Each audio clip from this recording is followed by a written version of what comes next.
Test cricket মানে কি শুধু ডিফেন্স? না, টেস্ট ক্রিকেটেও এমন কিছু ব্যাটসম্যান আছেন যাদের ব্যাট থেকে ছক্কা বের হলেই বোলারদের আত্মবিশ্বাস উধাও হয়ে যেত। আজ দেখব টেস্ট ক্রিকেটে সবচেয়ে বেশি ছক্কা হাঁকানো 5 জন ব্যাটসম্যান, যারা প্রমাণ করেছেন ধৈর্যের ক্রিকেটেও ধ্বংসযোগ্য সম্ভব।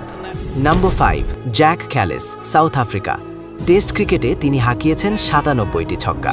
তিনি ধরে খেলতে পছন্দ করতেন, তবে যখন তিনি ক্রিজে সেট হয়ে যেতেন তখন বোলারদের ঘুম হারাম হয়ে যেত। Number 4, Chris Gayle, West Indies. তার ঝুলিতে আছে 98টি টেস্ট ছক্কা। টেস্ট হোক বা টি20, গেইলের একটাই মোড, বল দেখো ছক্কা মারো। স্পিনারদের জন্য তিনি বেশি ভয়ঙ্কর।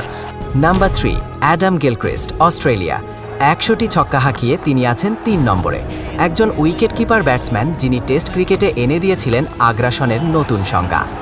Number 2, Brendon McCullum, New Zealand. Test ক্রিকেটে তিনি হাঁকিয়েছেন 107টি ছক্কা। এই মানুষটাই দেখিয়েছেন টেস্ট ক্রিকেটও খেলতে হয় সাহস দিয়ে। প্রথম বলেই ছক্কা হাঁকান তার স্বভাব। Number 1, Ben Stokes, England. 136টি ছক্কা হাঁকিয়ে তিনি আছেন সবার ওপরে। চাপ যত বেশি, স্টোকস তত বেশি বিপজ্জনক। খাদের কিনারা থেকে ম্যাচ বের করে নিয়ে আসায় তার অন্যতম বৈশিষ্ট্য।